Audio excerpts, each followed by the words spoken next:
Welcome back. Our final guest is Dr. Benjamin Aker. He's an emergency medicine physician and the head of the South Dakota State Medical Association. Thanks for joining us, Dr. Aker. Now, thanks for having me. What do you see happening in South Dakota if medical marijuana is legalized in the state?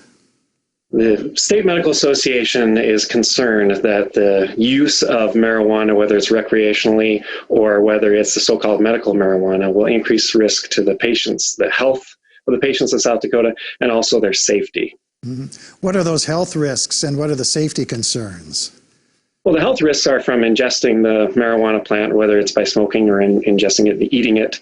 And those include, and are probably more, but we're still doing research on it, but they include cancer, emphysema, which is a problem in the lungs, also COPD, and then also the risk that your ability to make decisions goes down when you're using this drug, and you're now no longer able to make appropriate decisions. Your reaction time goes down, and things like traffic fatalities we know go up.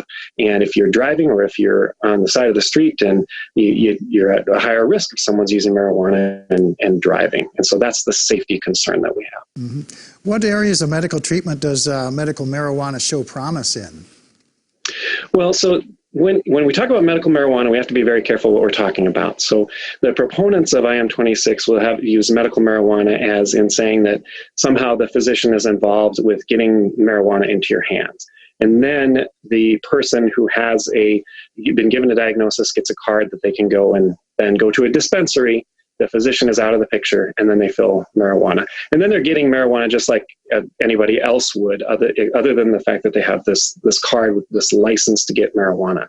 So now what the proponents really are talking about is marijuana derivatives that have been taken out of marijuana and turned into a form that can be ingested like an actual drug.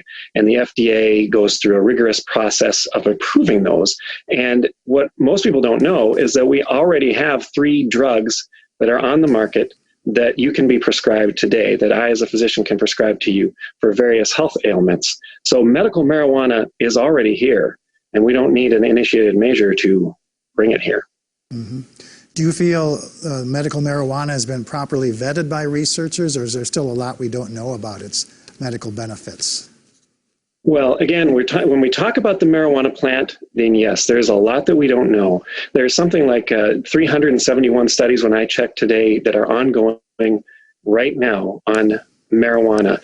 And so when we talk about marijuana, again, we could be talking about marijuana, the plant itself, or we could be talking about the some 400 different chemicals that are in marijuana. And so when we do research on it, what we look at is we try to take one of those chemicals out of it and then test that. And we've done that with these 3 drugs and found them to be of benefit. What they don't have is the ability to get people high. And that is, I think, why a lot of people are not looking for that. Mm-hmm. Do we see benefits for pain relief in marijuana? There are ongoing research studies now that are looking at cannabis, or looking at marijuana, in addition to looking at opioids, narcotics. And, we're really trying to limit the use of those. So if we can find something, even if it is in a chemical in marijuana, that could limit our use of opioids and was done safely, then that would be a great thing for the state of South Dakota and, worldwide, in fact. We don't have that yet, but research is ongoing, and I'm confident that we're going to be able to answer the question of whether there's a component in there that's beneficial. And then we can turn it into a medication, and we can prescribe it, and you can have the dose that is appropriate for you, the amount of refills that you need, and you can follow up with your physician to see if it's working for you. You don't have any of that with Initiated Measure 26. How has medical marijuana been working in other states that have approved it? Well, so then again, we're talking about different as the previous person who was on had said, the law that is in there in Initiated Measure 26, if it were to pass, it's going to be different from in those other states. So it's a little bit hard to make claims on whether it's going to be beneficial or not based on what's happened in other states. But we know from other states that have some form of legalization of marijuana, that once that plant version of that, which is what IM26 does, gets into the hands of the public, then traffic fatalities go up. We've seen that in Colorado. Admissions to the hospital go up. The ingestions by children who are, getting their hands on it. We tell people you got to lock up your medications. We hope they would lock up their so-called medical marijuana as well. But the more people that get that in their medicine cabinets, the more likely it is that children will get a hold of it, and then they will end up potentially winding up in my emergency department and other ones across the state because they're sick, because they took that when they shouldn't have. Sure. Okay. Well, thank you for joining us for Inside KELOLAND, Doctor. Absolutely. Thanks for the opportunity. You bet. And you can find out more about the ballot, the candidates, and the issues on KELOLAND.com.